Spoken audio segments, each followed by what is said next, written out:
Arctic winter, land and frozen sea blend into a single expanse of ice, covering an area nearly twice the size of the United States. This bleak environment called tundra is home to remarkable creatures, finely tuned to survive the brutal conditions here.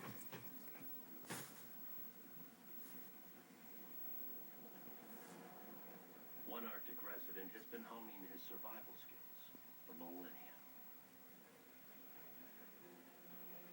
The muskox survived the last ice age alongside humans some 20,000 years ago.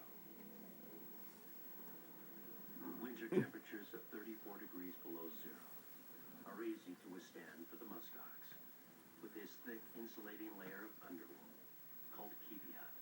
8 times warmer than sheep's wool and softer than cashmere. It's one of the rarest fibers in the world. But while the muskox is well defended against even the brutal winter,